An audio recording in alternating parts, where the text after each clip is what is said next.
नमस्कार, final cut देख रहे हैं आप सब। मैं हूं आपके साथ साहिल केरनी। दिल्ली के विधानसभा चुनावों में आम आदमी पार्टी के हुए हश्र का हवाला देते हुए भारतीय जनता पार्टी ने जम्मू कश्मीर के लोगों से भी उन सियासी दलों पर विश्वास न करने की सलाह दी है जो वादों पर खरा उतरने का दम नहीं रखते।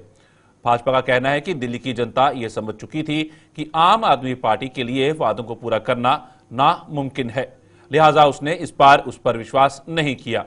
भाजपा के जम्मू के प्रमुख प्रवक्ता सुनील सेठी ने आज श्रीनगर में एक प्रेस कॉन्फ्रेंस के दौरान कश्मीर के लोगों को नेशनल कॉन्फ्रेंस द्वारा किए गए वादों को याद दिलाया। उन्होंने कहा कि नेशनल कॉन्फ्रेंस को सत्ता में आए अब 4 महीनों से ज्यादा समय बीत चुका है और वह एक भी वादा पूरा नहीं कर पाई है।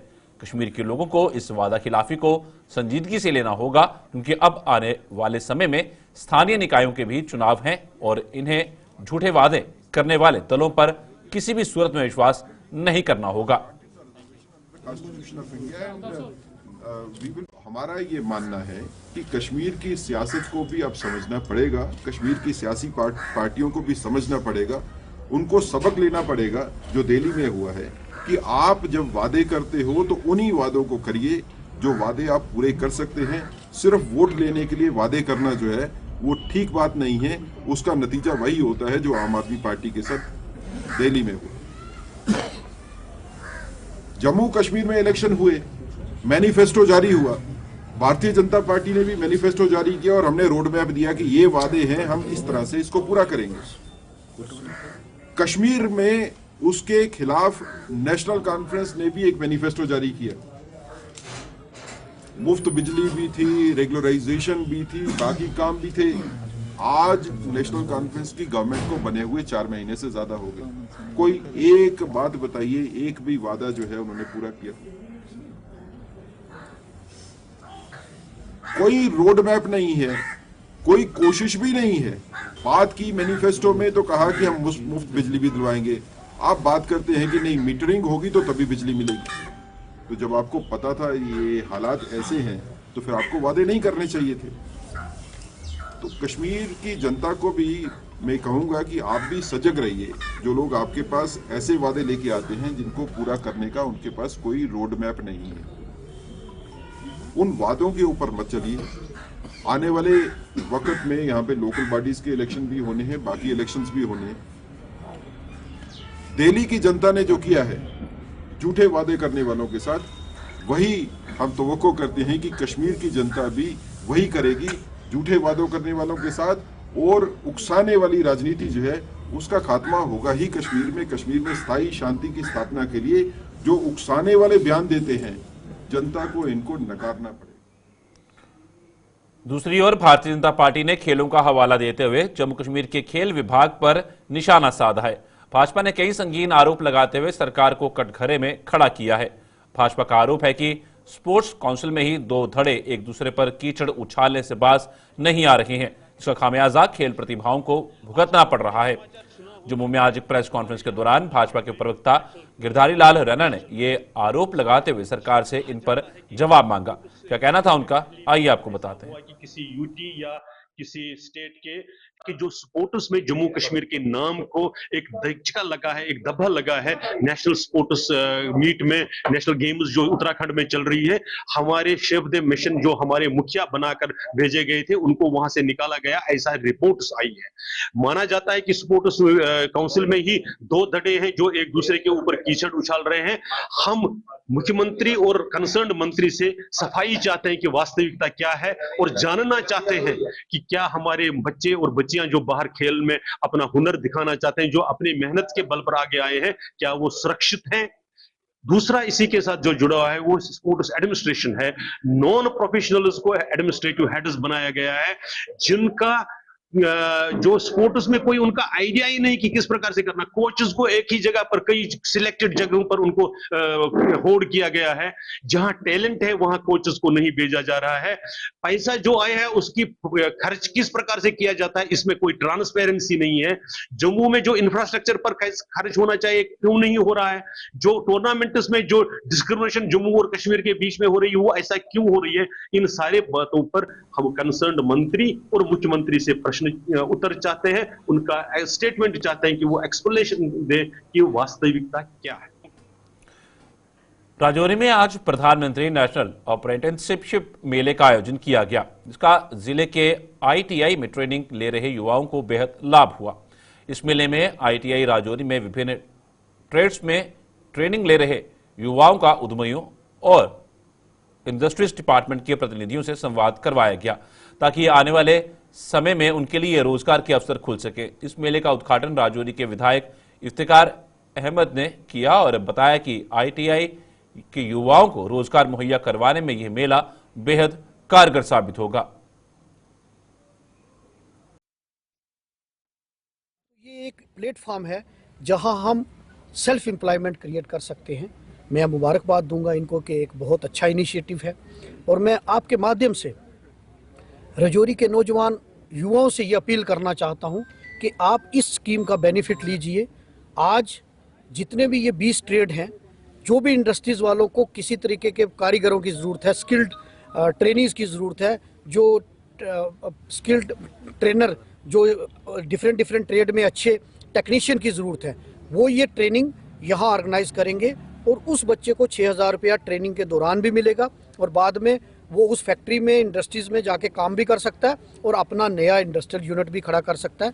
ये मैं समझता हूँ कि मेरा विजन का जो लोगों को रोज़गार देने का मेरा जो सपना है, क्योंकि जब मैं पूरे देश में घूमा तो मैं कर्नाटका की जब आईटी इंडस्ट्रीज़ देखता था, हैदराबाद की आईटी इंडस्ट्रीज़ देखता था, शुगर मिल्स बड़ी बड़ी महाराष्ट्र की देखता था, गुजरात में बड़े बड़े कारपोरेट हाउस देखता था, तो मुझे फिक्र होती थी कि मेरे लोकल नौजवानों को रोज़गार कैसे मिलेगा।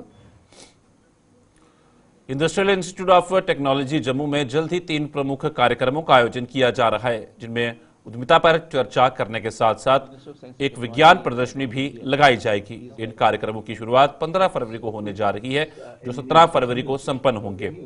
आईआईटी जम्मू के डायरेक्टर प्रोफेसर मनोज सिंह ने आज एक प्रेस कॉन्फ्रेंस के दौरान बताया कि केंद्रीय राज्य मंत्री डॉक्टर जितेंद्र सिंह 16 फरवरी को आयोजित होने वाले कार्यक्रम में मुख्य अतिथि होंगे।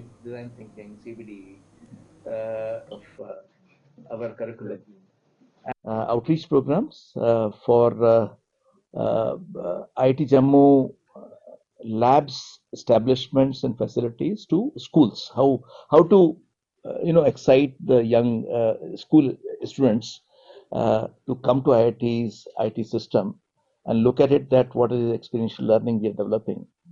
So that will be on 16th and 17th of February. And another a new event we are starting called Nav Pravartan. It's called innovation again. That what startup system is working within institution, and because in next phase, which is being now announced in the recent budget, to double our capacity for the students, one of the major component which is coming is innovation. So there will be one innovation park which will be coming to IIT Jammu. I will develop it where the industry as well as startups will work together with our faculty, students, so that industry relationship and industry growth around campus. Break के बाद आपका स्वागत है। बढ़ते हैं आगे।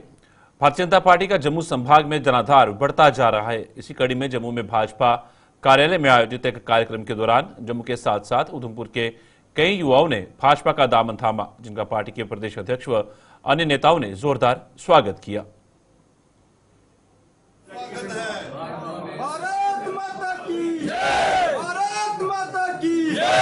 आज जम्मू क्षेत्र से, उधमपुर हमारे क्षेत्र से भारी मात्रा में नौजवानों ने, युवा शक्ति ने भारतीय जनता पार्टी का दामन थामा है। हम, मेरी पार्टी और मैं स्वयं अंत में खड़े होकर, जब देश का हित होगा पार्टी अपने आप आगे आएगी, पार्टी का हित होगा तो जो पार्टी का कार्यकर्ता है वो स्वयं आगे आएगा।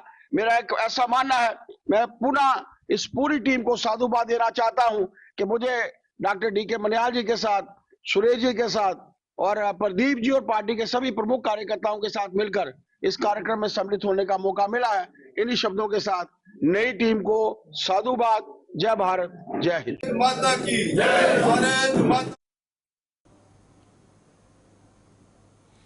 जम्मू में आज कृषि निदेशालय में विभागीय अधिकारियों के लिए ट्रेनिंग प्रोग्राम की शुरुआत हुई। 3 दिनों के इस ट्रेनिंग प्रोग्राम में अधिकारियों को मिट्टी की गुणवत्ता जांच से संबंधित जानकारियां दी जा रही हैं।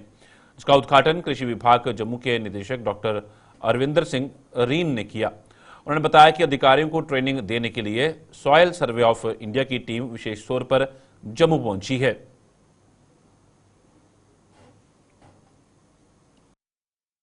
ये आज हमने सॉइल सर्वे ऑफ इंडिया की टीम के साथ कांटेक्ट करके 3 दिन की ट्रेनिंग का प्रोग्राम आयोजित किया है, जो हमारे ऑफिसर्स के लिए ट्रेनिंग होगी।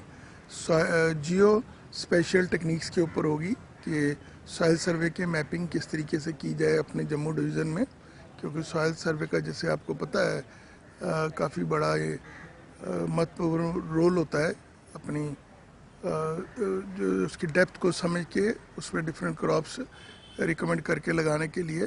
तो वो अंडर ये प्रोजेक्ट हमने HADP के अंडर रखा हुआ है, तो उसी के तहत आज 3 दिन की ट्रेनिंग का आगाज़ हुआ है और ये पूरी टीम जो है सॉइल सर्वे ऑफ इंडिया की 3 दिन के लिए हमारे पास है और डिफरेंट इसके सॉइल सर्वे के डिफरेंट टॉपिक्स पे बात की जाएगी। एक हमारा और भी प्रयास होगा कि जो भी सारा जो हमारा जम्मू डिवीज़न का सॉइल सर्वे का मैप है उसको 1:10,000 स्केल पे भी उसको एक मैपिंग करवाई जाए, ताकि एक्चुअल लोकेशन और उसकी जो ब्रेक के बाद आप सबका स्वागत है। बढ़ते हैं आगे। बिश्नाह में आज से कोटली चाड़का सड़क पर ब्लैक टॉपिंग का काम शुरू करवा दिया गया।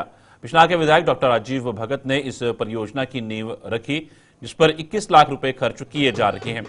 पूर्व सरपंच सुरेंद्र सिंह सहित अन्य लोग भी इस मौके पर मौजूद थे, जिन्होंने इस काम के लिए विधायक का आभार जताया।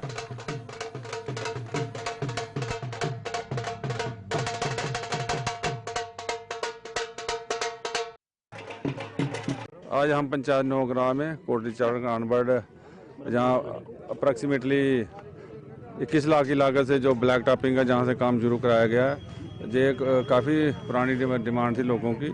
आज इसको पूरा किया गया है और मैं नौग्राम के पंचायत के लोगों को सभी को मुबारकबाद देता हूँ। और आज हम हमने सब ने मिलके इसकी इनाग्रेशन किया। मैंने और अपने बिट्टू सरपंच जी और सारे जितने भी परमानेंट लोग हैं जहाँ के, हम सब ने मिलके इसकी इनाग्रेशन की है और मैं इन लोग पंचायत के लोगों को बहुत मुबारकबाद देता हूँ।